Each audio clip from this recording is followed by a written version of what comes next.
नमस्कार दोस्तों, welcome to direction study point. मैं हूं सौरभ शुक्ला। दोस्तों, इस वीडियो में हम बिहार दरोगा मुख्य परीक्षा के लिए जो है प्रैक्टिस सेट लेकर उसमें 50 प्रश्न जो है आपको देखने को मिलेंगे। देखिए, इसमें सारे प्रश्न इंपॉर्टेंट हैं और सारे प्रश्न को जो है एक्स्ट्रा फैक्ट भी मैंने बताया है, तो वीडियो को जरूर अंत तक दिखिएगा। देखिए, इस वीडियो में हम 40 प्रश्न सही करने का टारगेट रखते हैं। आपको 50 में से कम 40 प्रश्न सही करने का टारगेट लेकर चलना है। कितने प्रश्न आप करते हैं ज़रूर बताइएगा। तो आइए शुरू करते हैं आज का वीडियो। देखिए, पहला प्रश्न क्या है, क्षेत्रफल के क्रम में भारत के 3 बड़े राज्य कौन से हैं। देखिए, आप कितने प्रश्न सही करते हैं 50 में से हमें कमेंट करके ज़रूर बताइएगा। और दोस्तों, वीडियो अगर पसंद आए तो वीडियो शेयर जरूर करिएगा, क्योंकि हम आपके लिए लगातार मेहनत कर रहे हैं और दोस्तों दिन भर में आपको लगातार वीडियो हम देते रहते हैं। तो क्षेत्रफल के क्रम में भारत के 3 बड़े राज्य कौन से हैं। देखिए, सबसे बड़ा जो हमारा क्षेत्रफल की दृष्टि से राज्य है वो हमारा क्या हो जाएगा, राजस्थान, आप सभी को पता है। दूसरे नंबर पर हमारा आता है मध्य प्रदेश क्षेत्रफल की दृष्टि से। और तीसरे नंबर पर हमारा क्या आता है, तीसरे नंबर पर हमारा आता है महाराष्ट्र क्षेत्रफल की दृष्टि से। तो सही आंसर क्या होगा, पहले नंबर पे राजस्थान, दूसरे पे मध्य प्रदेश और तीसरे पे महाराष्ट्र। तो हमारा सही आंसर क्या होगा, ऑप्शन नंबर बी यहाँ पर करेक्ट हो जाएगा। वहीं अगर हम बिहार की बात करें तो क्षेत्रफल की दृष्टि से जो बिहार का स्थान है वो हमारे देश में 12वां स्थान है क्षेत्रफल की दृष्टि से बिहार का। तो बिहार का भी आपको यहाँ पर याद रखना होगा। अगला प्रश्न है दूसरा प्रश्न, अफ्रीका के मूलभूत जनजाति जो पिग्मी होते हैं यह किस नदी के घाटी में पाए जाते हैं। जो अफ्रीका की मूलभूत जनजाति पिग्मी है यह किस नदी घाटी में पाई जाती है। तो सही आंसर हमारा हो जाएगा, जो पिग्मी है यह कांगो नदी की घाटी में पाई जाती है। सही आंसर क्या होगा, ऑप्शन नंबर जो डी हमारा यहाँ पर है, कांगो यहाँ पर जो है हमारा बिल्कुल राइट आंसर हो जाएगा। तीसरा प्रश्न है, राष्ट्रीय महिला दिवस यानी कि जो हमारा है नेशनल वुमेन्स डे कब मनाया जाता है। देखिए, यहाँ पर आपको कन्फ्यूज़ नहीं होना है, एक होता है अंतर्राष्ट्रीय महिला दिवस और एक होता है राष्ट्रीय महिला दिवस। तो यहाँ पर राष्ट्रीय की बात हो रही है। तो देखिए, जो हमारा राष्ट्रीय महिला दिवस है वो 13 फरवरी को मनाया जाता है। क्यों मनाया जाता है, क्योंकि 13 फरवरी के दिन ही भारत कोकिला कहे जाने वाली सरोजनी नायडू का जो है जन्म हुआ था। कब, सरोजनी नायडू का जो जन्म हुआ था वह 13 फरवरी को ही हुआ था। और इनसे एक प्रश्न और आपको याद रखना है, इन्हें भारत कोकिला भी कहते हैं। पहली बात तो ये, सरोजनी नायडू को भारत कोकिला और लता मंगेशकर को जो है स्वर कोकिला कहते हैं। सरोजनी नायडू भारतीय राष्ट्रीय कांग्रेस यानी कि इंडियन नेशनल कांग्रेस की अध्यक्ष बनने वाली पहली भारतीय महिला थी। और कांग्रेस की अध्यक्ष बनने वाली पहली महिला कौन थी, तो वो जाएंगी एनी बेसेंट। पहली भारतीय महिला अध्यक्ष हो जाएंगी सरोजनी नायडू। अब देखिए, यहाँ से आपको कंफ्यूज बिल्कुल नहीं होना कि जो हमारा अंतर्राष्ट्रीय महिला दिवस है वो हमारा 8 मार्च को इंटरनेशनल वुमेंस डे और 13 फरवरी को जो है नेशनल वुमेंस डे मनाया जाता है। तो दोनों पॉइंट में बिल्कुल कन्फ्यूज मत होइएगा। चौथा प्रश्न है, पुस्तक गर्ल वुमेन अदर के लेखक निम्न में से कौन है। तो सही आंसर क्या हो जाएगा, जो पुस्तक है गर्ल वुमेन और अदर, इसके लेखक हमारे हो जाएंगे ऑप्शन नंबर ए बर्नेडिन इवारिस्टो। सही आंसर क्या होगा, बर्नेडिन इवारिस्टो जो है करेक्ट आंसर यहाँ पर हमारा हो जाएगा। पांचवा प्रश्न है, पृथ्वी पर घने वन अधिकतम मिलते हैं कहाँ पर, ध्रुवों के पास, विषुवत रेखा के पास, कर्क रेखा के पास या फिर मकर रेखा के पास। तो देखिए, जो पृथ्वी पर सबसे अधिक घने वन मिलते हैं वो विषुवत रेखा के पास मिलते हैं। किसके पास, विषुवत रेखा के पास। देखिए, विषुवत रेखा क्या होता है, जो 0 डिग्री अक्षांश होता है, 0 डिग्री लेटीट्यूड जो होता है उसे हम भूमध्य रेखा या फिर विषुवत रेखा कहते हैं, या फिर 0 डिग्री लेटीट्यूड या फिर इक्वेटर कहते हैं। 23.5 डिग्री नॉर्थ को हम कहते हैं कर्क रेखा और 23.5 डिग्री साउथ को हम कहते हैं मकर रेखा। ऊपर हमारा होता है नॉर्थ पोल यानी कि उत्तरी ध्रुव, नीचे हमारा होता है साउथ पोल यानी कि दक्षिणी ध्रुव। तो जो घने वन मिलते हैं वो हमारे मिलते हैं कहाँ पर, विषुवत रेखा के पास यानी कि भूमध्य रेखा के पास, इक्वेटर के पास। तो हमारा बी ऑप्शन यहाँ पर जो है राइट आंसर होगा। छठा प्रश्न है, तकला मकान मरुस्थल स्थित है कहाँ पर। तो देखिए, जो तकला मकान मरुस्थल है यह मुख्य रूप से कहाँ पर स्थित है, मध्य एशिया में। और हम प्रमुख अगर देश की बात करें तो जो हमारा तकला मकान है यह प्रमुख रूप से चीन में फैला हुआ है। चीन के कहाँ पर, चीन का आपने सिनजियांग प्रांत सुना होगा, कहाँ पर, चीन के सिनजियांग प्रांत में ही जो है प्रमुख रूप से तकला मकान मरुस्थल जो है फैला हुआ है। तो अगर आपने यहाँ पर बी चुना था चीन, तो आपका आंसर बिल्कुल करेक्ट हो जाएगा। हमारा अगला प्रश्न है 7वां प्रश्न, 124वां संशोधन विधेयक 2019 किससे संबंधित है। तो देखिए, जो 124वां संशोधन विधेयक 2019 था यह किससे संबंधित है। तो इस प्रश्न का हमारा सही आंसर हो जाएगा ऑप्शन नंबर बी, आर्थिक आरक्षण से। देखिए, आपने सुना होगा जो सवर्ण वर्गों के लिए आर्थिक आरक्षण जो 10% की बात थी, तो वो हमारा 124वां संविधान संशोधन जो था इसी संबंधित है। इसके अलावा अगर हम बात करें कि जो हमारा जीएसटी है यह कौन से क्रम का संविधान संशोधन है, तो जीएसटी जो हमारा है 122वां संविधान संशोधन है। जो कि 1 जनवरी 2017 को जो है, कब, 1 जुलाई, माफ़ कीजिएगा, 1 जुलाई 2017 को जो है हमारे देश में जीएसटी लागू किया गया था। दोनों पॉइंट इंपॉर्टेंट है, आपको याद रखना है। 8वां प्रश्न है, फिजी द्वीप अवस्थित है किस सागर में? तो सही आंसर क्या होगा? देखिए, जो फिजी द्वीप है यह प्रशांत महासागर में अवस्थित है। कहाँ पर? प्रशांत महासागर में अवस्थित है। ऑप्शन नंबर हमारा यहाँ पर बी करेक्ट हो जाएगा, प्रशांत महासागर। 9वां प्रश्न है, किस संवैधानिक संशोधन के द्वारा पंचायती राज संस्थाओं को संवैधानिक जो है स्तर प्राप्त हुआ? तो देखिए, पंचायती राज से आपके एग्जाम में ज़रूर प्रश्न बनते हैं और आपके लिए काफ़ी इंपॉर्टेंट भी है पंचायती राज। तो देखिए, यहाँ पर बात हो रही है कि किस संविधान संशोधन द्वारा पंचायती राज को जो है संवैधानिक स्तर प्राप्त हुआ। तो यहाँ पर हमारा सही आंसर हो जाएगा 73वां संविधान संशोधन। देखिए, जो 73वां संविधान संशोधन 1991-92 में आया था, उसी के द्वारा पंचायती राज को जो है संवैधानिक स्तर प्राप्त हुआ। और 11वीं अनुसूची, कौन सी अनुसूची में रखा गया इसे? 11वीं अनुसूची में पंचायती राज को रखा गया। इसके अलावा जो 74वां संविधान संशोधन था, यह नगर पालिका से संबंधित है और नगर पालिका के लिए जो है 12वां जो है अनुसूची जोड़ा गया था संविधान में। तो ये दोनों पॉइंट आपको याद रखना है। 73वां नगर पंचायती राज और 74वां जो हमारा हो जाएगा वो नगर पालिका हो जाएगा। और बात करें कि पंचायती राज लागू करने वाला भारत का पहला जिला कौन सा था? तो राजस्थान के नागौर जिले में। कहाँ पर? राजस्थान के नागौर जिले में जो है सबसे पहले पंचायती राज व्यवस्था लागू की गई। और हमारे देश में 3 स्तरीय पंचायती राज व्यवस्था है, जो कि बलवंत राय मेहता कमेटी की अनुशंसा पर जो है ये व्यवस्था की गई थी। 10वां प्रश्न है, गौतम बुद्ध वन्य जीव अभयारण्य बिहार के किस जिले में स्थित है? तो देखिए, अगर हम बिहार की बात करें गौतम बुद्ध वन्य जीव अभयारण्य कहाँ पर है, तो आपको यहाँ पर ट्रिक भी याद रख सकते हैं कि महात्मा बुद्ध को जो है ज्ञान की प्राप्ति कहाँ पर हुई थी? बोधगया में। तो गया में ही जो है गौतम बुद्ध वन्य जीव अभयारण्य स्थित है। तो सही आंसर क्या हो जाएगा? देखिए, अगर हम बात करें कि इसकी, तो यह 2 राज्यों में विस्तृत है। कहाँ पर? बिहार में भी है और झारखंड में भी है। कहाँ कहाँ पर? बिहार में और झारखंड में। बिहार की यह गया में भी है और झारखंड के, देखिए, झारखंड का जो कोडरमा जिला है, आपने ज़रूर सुना होगा। कौन सा जिला है? कोडरमा जिला। तो कुछ अंश जो है इसका कोडरमा जिला में है और अधिकतर जो अंश है वो बिहार के गया में है। तो हमारे यहाँ पर सही होगा ऑप्शन नंबर बी, गया। 11वां प्रश्न है, लोकसभा का चुनाव का कोई प्रत्याशी अपनी जमानत खो देता है यदि उसे प्राप्त न हो सके। यानी कि यदि किसी भी प्रत्याशी को कितना वोट न मिले तो वो अपना जो है जमानत खो देता है। तो सही आंसर हो जाएगा ऑप्शन नंबर सी, वैध मतों का 1/6। वैध मतों का अगर 1/6 किसी भी प्रत्याशी को नहीं मिलता है तो वह अपनी जमानत खो देता है, यानी कि उसकी जमानत जब्त हो जाती है। सी ऑप्शन यहाँ पर करेक्ट हो जाएगा। 12वां प्रश्न है, भारतीय संविधान को अपनाया गया था किसके द्वारा? तो देखिए, भारतीय संविधान को अपनाया गया था, सही आंसर हो जाएगा भारत के संविधान सभा द्वारा अपनाया गया था। प्रश्न ये भी उठता है कि कब अपनाया गया था? तो भारतीय संविधान को 26 नवंबर, कब अपनाया गया था? 26 नवंबर 1949 को संविधान सभा द्वारा जो है भारतीय संविधान को अपनाया गया था। कब? 26 नवंबर 1949। लागू कब हुआ था? तो 26 जनवरी 1950 को जो है हमारा संविधान हमारे देश में लागू हो गया था। इसलिए प्रत्येक वर्ष 26 जनवरी को हम गणतंत्र दिवस मनाते हैं। 13वां प्रश्न है, किस देश की सरकारी रिपोर्ट को येलो बुक कहा जाता है? तो किस देश की सरकारी रिपोर्ट को येलो बुक कहा जाता है?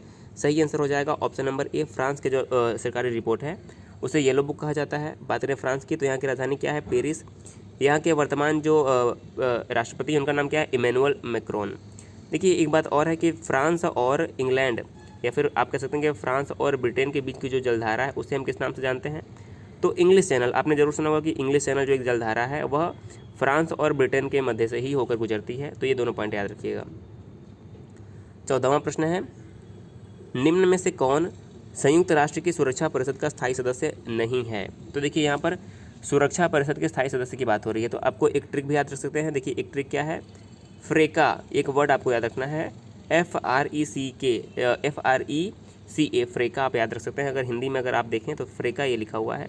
कैसे याद रहेगा? फ्रांस, रसिया, इंग्लैंड, चाइना, अमेरिका। 5 राज्य देश हो गए, फ्रांस, रसिया, इंग्लैंड, चाइना और अमेरिका। ये सभी जो है 5 स्थायी सदस्य हैं संयुक्त राष्ट्र सुरक्षा परिषद के, लेकिन जर्मनी नहीं है। तो सही आंसर क्या हो जाएगा? ऑप्शन नंबर ए, जर्मनी सुरक्षा परिषद का स्थायी सदस्य नहीं है, करेक्ट हो जाएगा।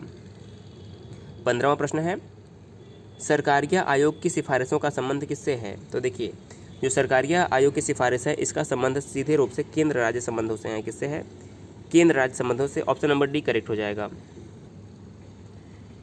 अगला प्रश्न है कि भारत में चलित न्यायालय का जनक किसे माना जाता है? तो देखिए, भारत में चलित न्यायालय का जो जनक है वो APJ अब्दुल कलाम को माना जाता है। हमारे मिसाइल मैन और हमारे देश के पूर्व राष्ट्रपति APJ अब्दुल कलाम को जो है मोबाइल कोर्ट यानी कि चलित न्यायालय के जनक के रूप में माना जाता है। सी ऑप्शन करेक्ट हो जाएगा। 17वां प्रश्न है कि इंसुलिन की खोज निम्न में से किसने की थी? तो देखिए, इंसुलिन की खोज की थी F बैटिंग ने। कब की थी? 1921 में जो है 1921 में इंसुलिन की खोज F बैटिंग ने की थी। सही आंसर क्या हो जाएगा? Frederick batting. ऑप्शन नंबर हमारा यहाँ पर बी करेक्ट हो जाएगा। 18वां प्रश्न है, जो संसद की लोक लेखा समिति होती है अपना रिपोर्ट किसे प्रस्तुत करती है? तो देखिए, जो संसद की लोक लेखा समिति होती है यह अपना रिपोर्ट जो होती है यह लोकसभा के स्पीकर को प्रस्तुत करती है। किसे? लोकसभा के स्पीकर को प्रस्तुत करती है। सही आंसर हो जाएगा ऑप्शन नंबर बी। 19वां प्रश्न है कि विडाल परीक्षण यानी कि जो विडाल टेस्ट होता है किसके लिए किया जाता है? तो देखिए, जो विडाल टेस्ट होता है इसका परीक्षण होता है टाइफाइड की का जो है पता लगाने के लिए, टाइफाइड की पहचान के लिए जो है विडाल टेस्ट होता है। सी ऑप्शन अगर आपने चुना है टाइफाइड तो आपका जवाब बिल्कुल करेक्ट है। 20वां प्रश्न देखिए क्या है, 1927 का बटलर कमेटी का उद्देश्य क्या था? देखिए, काफ़ी इंपॉर्टेंट प्रश्न। जो 1927 में बटलर कमेटी आई थी इसका उद्देश्य क्या था? तो देखिए, जो 1927 का बटलर कमेटी था इसका मुख्य उद्देश्य था कि भारत सरकार तथा देसी रियासतों के मध्य संबंधों को सुधारना। सही आंसर क्या हो जाएगा? ऑप्शन नंबर हमारा यहाँ पर अगर आपने डी चुना है तो आपका बिल्कुल राइट जवाब हो जाएगा। 21वां प्रश्न है, निम्न में से किसने बंगाल में द्वैत शासन प्रणाली को समाप्त किया? तो देखिए, यहाँ से आपके हिस्ट्री वाले प्रश्न जरूर बनते हैं। द्वैत शासन प्रणाली तो बहुत बार पूछा गया है। तो देखिए, जो बंगाल में द्वैत शासन की अगर हम बात करें तो शुरुआत की थी लॉर्ड क्लाइव ने और ख़त्म किया था वॉरेन हेस्टिंग्स ने। किसने ख़त्म किया था? वॉरेन हेस्टिंग्स ने जो है बंगाल में द्वैत शासन की प्रणाली को ख़त्म कर दिया था। शुरू किसने किया था? लॉर्ड क्लाइव ने। दोनों का नाम आपको याद रखना होगा। 22वां प्रश्न है, टेरा रोसा शब्द का तात्पर्य है, यानी कि टेरा रोसा शब्द का तात्पर्य क्या है? तो टेरा रोसा जो है ये लाल मिट्टी के लिए प्रयुक्त होता है। किसके लिए? लाल मिट्टी के लिए प्रयुक्त होता है टेरा रोसा शब्द। अगला प्रश्न है, निम्नलिखित राजवंशों में किसका उल्लेख संगम साहित्य में नहीं है? तो आपको पहचानना है कि किस राजवंश का जो है संबंध संगम साहित्य में नहीं है, यानी कि उल्लेख संगम साहित्य में नहीं। देखिए, संगम साहित्य में चोल, चेर और पांड्य का उल्लेख है लेकिन कदम्ब का उल्लेख नहीं है। सही आंसर क्या होगा हमारा? कदम्ब का जो उल्लेख है राजवंश का वह संगम साहित्यों में नहीं है। तो यहाँ पर हमारा ए ऑप्शन बिल्कुल राइट हो जाएगा। 24वां प्रश्न देखिए, किस अभिलेख में रुद्रदामन प्रथम की विभिन्न उपलब्धियां वर्णित हैं? तो देखिए, आपका जो एंशिएंट हिस्ट्री वाला पार्ट होता है यहाँ से प्रश्न बन रहे हैं। तो देखिए, रुद्रदामन प्रथम का जो उल्लेख है यानी कि इसकी उपलब्धियों का वर्णन है किस अभिलेख में है? तो हमारा सही आंसर हो जाएगा जूनागढ़ अभिलेख में जो है यहाँ पर रुद्रदामन प्रथम की उपलब्धियों का वर्णन किया गया है। सी ऑप्शन हमारा यहाँ पर करेक्ट हो जाएगा। अगला प्रश्न देखिए, 25वां प्रश्न, महावीर स्वामी का जन्म कहाँ पर हुआ था? पावापुरी, कुंडग्राम, कपिलवस्तु या फिर लुम्बिनी? तो देखिए, महावीर स्वामी का जो जन्म हुआ था वह कुंडग्राम में हुआ था, वैशाली के निकट। कहाँ पर? कुंडग्राम, वैशाली के निकट। लेकिन इनकी जो मृत्यु हुई थी वो कहाँ पर हुई थी? पावापुरी में। दोनों प्रश्न बनते हैं। महावीर स्वामी जैन धर्म के 24वें तीर्थंकर थे और इन्हें जो है जैन धर्म का वास्तविक संस्थापक माना जाता है। किसे? महावीर स्वामी को। 23वें तीर्थंकर कौन थे? आपको नाम याद रखना होगा, पार्श्वनाथ। इनका भी नाम कई बार पूछा गया है। 26वां प्रश्न है कि किस देश द्वारा हाल ही में होप नामक अपना पहला मार्स मिशन यानी कि पहला मंगल मिशन लॉन्च किया गया है? होप द्वारा। किस राज्य द्वारा, किस देश द्वारा? तो सही आंसर हमारा यहाँ पर हो जाएगा संयुक्त अरब अमीरात द्वारा जो है अपना पहला मंगल मिशन होप लॉन्च किया गया है। अब देखिए, इसी के साथ जो है जो खाड़ी के देश हैं, खाड़ी के देशों में मंगल मिशन लॉन्च करने वाला UAE यानी कि संयुक्त अरब अमीरात पहला देश बन गया है। UAE की राजधानी क्या है? Abu Dhabi. कहाँ पर है? और इस बार आपको यहाँ पर याद रखना होगा कि UAE यानी कि जो हमारा UAE है यहीं पर जो है इंडियन प्रीमियर लीग भी आयोजित किया जा रहा है। तो ये भी आपको प्रश्न बन सकता है, अब याद रखिएगा। 27वां प्रश्न है कि फ्रांस से आए राफेल विमानों की निम्न में से किस एयरबेस पर लैंडिंग कराई गई? जो फ्रांस से राफेल विमान आए थे उनकी लैंडिंग कहाँ पर कराई गई? तो सही आंसर हमारा हो जाएगा option number D, Ambala airbase पर जो है फ्रांस के राफेल विमानों की जो है लैंडिंग कराई गई थी। तो सही आंसर क्या होगा? Option number D. 28वां प्रश्न है कि कैमूर पठार किसके लिए प्रसिद्ध है? जो कैमूर का पठारी क्षेत्र है वो किसके लिए प्रसिद्ध है? सही आंसर हो जाएगा ऑप्शन नंबर ए, चूना पत्थर के लिए प्रसिद्ध है। ए ऑप्शन हमारा यहाँ पर करेक्ट हो जाएगा। 29वां प्रश्न है, निम्न में से किसे नागरिकता संबंधी कानून बनाने का अधिकार प्राप्त है? तो देखिए, नागरिकता संबंधी कानून बनाने का अधिकार किसे प्राप्त है? तो यहाँ पर हमारा सही आंसर हो जाएगा भारत की संसद को। कैसे? देखिए, जो हमारा नागरिकता संबंधी जो प्रावधान है वह संविधान के किस भाग में है? भाग 2 में अनुच्छेद 5 से लेकर 11 में जो है भारत में नागरिकता संबंधी प्रावधान किए गए हैं, और इसमें संशोधन का अधिकार जो होता है संसद के पास होता है, और राष्ट्रपति के हस्ताक्षर के बाद जो है यह कानून भी बन जाता है। तो अभी आपने सुना होगा नागरिकता संशोधन जो विधेयक था वह पारित भी कर दिया गया है। सिटीजनशिप अमेंडमेंट एक्ट जो है भारत में पास हो चुका है। तो यहाँ से आपके प्रश्न ज़रूर बनेंगे एग्जाम में, तो आपको यहाँ से ये प्रश्न याद रखना होगा। ये संसद द्वारा जो है बनाया जा सकता है, और राष्ट्रपति के हस्ताक्षर के बाद जो है यह कानून बन जाता है। 30वां प्रश्न है कि एक तत्व में इलेक्ट्रॉनों और न्यूट्रॉनों की संख्या जो है दी हुई, यानी कि इलेक्ट्रॉन की संख्या 18 दी हुई है और न्यूट्रॉन की संख्या जो है 20 दी हुई है। तो द्रव्यमान संख्या आपको पता करना है। देखिए, द्रव्यमान संख्या क्या होता है? प्रोटॉन और न्यूट्रॉन के योग को ही हम क्या कहते हैं? द्रव्यमान संख्या। द्रव्यमान संख्या को हम ए से रिप्रेजेंट करते हैं। तो देखिए, प्रोटॉन और न्यूट्रॉन के योग को हम क्या कहते हैं? द्रव्यमान संख्या। अब देखिए, जो हमारा प्रोटॉन संख्या होता है यहाँ पर आपको याद रखना होगा। देखिए, प्रोटॉन संख्या जो होता है वो और इलेक्ट्रॉन संख्या ये हम बराबर मानते हैं। तो आपको यहाँ पर प्रोटॉन की जगह पर हम इलेक्ट्रॉन रख लेंगे। इलेक्ट्रॉन 18, न्यूट्रॉन 20, तो हमारा कितना हो जाएगा? 20 18 38। तो द्रव्यमान संख्या कितना हो जाएगा? 38 से हमारा है सी ऑप्शन यहाँ पर राइट हो जाएगा। 31वां प्रश्न के वर्तमान में नेपाल के राष्ट्रपति कौन है? देखिए, जब आपने अपना करंट अफेयर का सिलेबस ऑफिशियल देखा होगा, उसमें लिखा था, उसमें इतिहास में भी लिखा था और सिलेबस में लिखा था कि भारत के पड़ोसी देशों के बारे में भी पूछा जाएगा प्रश्न। तो देखिए, नेपाल के राष्ट्रपति कौन है? तो सही आंसर क्या हो जाएगा 31वें प्रश्न का? विद्या देवी भंडारी जो है वर्तमान में नेपाल की राष्ट्रपति हैं। कौन? विद्या देवी भंडारी। और वहाँ के वर्तमान प्रधानमंत्री कौन है? तो केपी शर्मा ओली, जो कि हाल ही में चर्चे में रहे थे। केपी शर्मा ओली जो है वर्तमान में नेपाल के प्रधानमंत्री हैं। नेपाल की राजधानी क्या है? काठमांडू। और काठमांडू में जो है सार्क का मुख्यालय है, यानी कि south Asian association of regional cooperation का जो मुख्यालय है नेपाल के काठमांडू में ही है। ये सभी प्रश्न आपके लिए इंपॉर्टेंट बनते हैं। 32वां प्रश्न है कि निम्न में से कौन सा अम्ल सिरके में उपस्थित होता है? जो हमारा विनेगर होता है सिरका, इसमें कौन सा अम्ल उपस्थित होता है? 32वें प्रश्न का सही आंसर क्या होगा? Acetic acid. सिरके में एसिटिक अम्ल उपस्थित होता है। डी ऑप्शन हमारा यहाँ पर राइट हो जाएगा। 33वां प्रश्न है कि वित्त आयोग एक निकाय है, यानी कि वित्त आयोग किस प्रकार का निकाय है? न्यायिक है, अर्ध न्यायिक एवं सलाहकारी, केवल सलाहकारी, पूर्ण न्यायिक व सलाहकारी। तो देखिए, यहाँ पर आपको, मुझे तो कोई भी ऑप्शन यहाँ पर सही नहीं लग रहा है। देखिए, वित्त आयोग जो है यह एक पूर्ण संवैधानिक निकाय है, क्योंकि जो वित्त आयोग है इसका उल्लेख है संविधान के 280 अनुच्छेद में।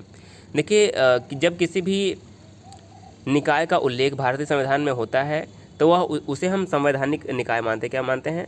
संवैधानिक निकाय मानते हैं। जैसे कि आपका यूपीएससी हो गया, यूनियन पब्लिक सर्विस कमीशन, तो यूपीएससी का उल्लेख 315 से 323 में, तो ये क्या है? संवैधानिक निकाय है। 324 में हमारा क्या है? इलेक्शन कमीशन, तो ये हमारा क्या है? संवैधानिक निकाय है। उसी प्रकार से जो हमारा वित्त आयोग है यह 280 में है, तो यह एक संवैधानिक निकाय है, यानी कि कॉन्स्टिट्यूशनल बॉडी है। तो आपको याद रखना होगा यह क्या है? कॉन्स्टिट्यूशनल बॉडी, यानी कि संवैधानिक निकाय है। तो संवैधानिक निकाय हमारा यहाँ पर राइट आंसर होना चाहिए। 34वां प्रश्न है, सभी जैव यौगिक का अनिवार्य मूल तत्व क्या है? तो देखिए, सभी जैव यौगिकों का जो अनिवार्य मूल तत्व होता है वो हमारा कार्बन होता है। सही आंसर क्या होगा? कार्बन जो है सभी जैव यौगिकों का अनिवार्य मूल तत्व है। ये ऑप्शन करेक्ट हो जाएगा। अगला प्रश्न है 35वां प्रश्न, ट्राइग्लिसराइड क्या है? ट्राइग्लिसराइड क्या है? सही आंसर हो जाएगा। देखिए, जो ट्राइग्लिसराइड होता है यह एक प्रकार का वसा होता है। सही आंसर क्या होगा? ऑप्शन नंबर बी, वसा करेक्ट हो जाएगा। 36वां प्रश्न है, पूंजीवादी अर्थव्यवस्था को निम्न में से किस नाम से जाना जाता है? तो देखिए, जो पूंजीवादी अर्थव्यवस्था होती है इसे बाजार अर्थव्यवस्था के नाम से भी जाना जाता है। अगर हम बात करें भारत में कौन सी अर्थव्यवस्था है, तो भारत में जो है मुख्य रूप से मिश्रित अर्थव्यवस्था जो है पाई जाती है। अगला प्रश्न है 37वां प्रश्न, निम्न पदार्थों में से कौन सा पदार्थ खाने की वस्तुओं के परीक्षण में प्रयोग होता है? देखिए, परिरक्षण में, यानी कि सुरक्षा के लिए प्रयोग होता है। खाने की वस्तुओं के परिरक्षण के लिए प्रयोग होता है। 37वें प्रश्न का सही आंसर क्या हो जाएगा? सोडियम बेंजोएट का प्रयोग जो होता है यह खाद्य पदार्थों के परिरक्षण के लिए होता है। सही आंसर क्या होगा? सोडियम बेंजोएट करेक्ट आंसर हो जाएगा। 38वां प्रश्न है, मानव तंत्र में इंसुलिन किसका चयापचय यानी कि मेटाबॉलिज्म के लिए नियंत्रित करता है? मानव तंत्र में इंसुलिन किसका चयापचय नियंत्रित करता है? सही आंसर हो जाएगा देखिए हमारा, देखिए कार्बोहाइड्रेट करेक्ट आंसर हो जाएगा 38वें प्रश्न का। जो हमारा इंसुलिन होता है यह कार्बोहाइड्रेट के चयापचय में सहायक होता है, इसे नियंत्रित करता है। बी ऑप्शन करेक्ट हो जाएगा। 39वां प्रश्न है, यकृत एवं मांसपेशियों में ऊर्जा जमा होती है किस रूप में? यकृत एवं मांसपेशियों में ऊर्जा किस रूप में जमा होती है? करेक्ट आंसर हो जाएगा ऑप्शन नंबर डी, ग्लाइकोजन के रूप में जो है यकृत एवं मांसपेशियों में ऊर्जा जमा होती है। ऑप्शन नंबर डी यहाँ पर हमारा राइट हो जाएगा।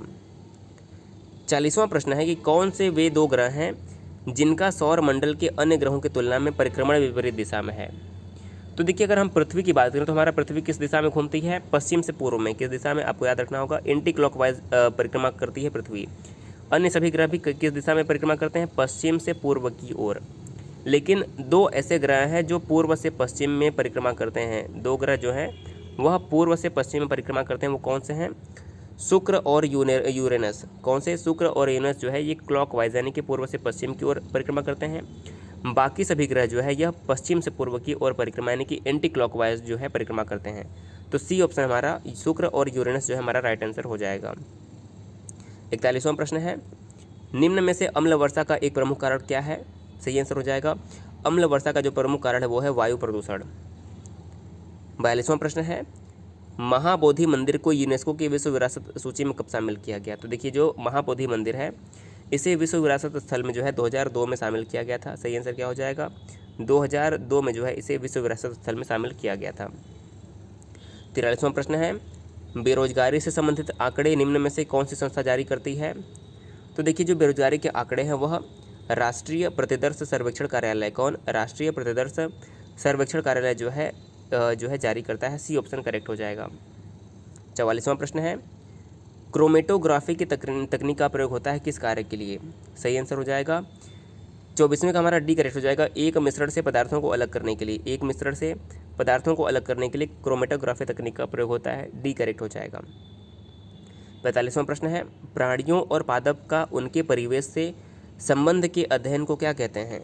तो प्राणियों और उनके पादप का उनके जो परिवेश से अध्ययन होता है उसे हम कहते हैं पारिस्थितिकी विज्ञान यानी कि इकोलॉजी। सही आंसर क्या होगा? सी करेक्ट हो जाएगा।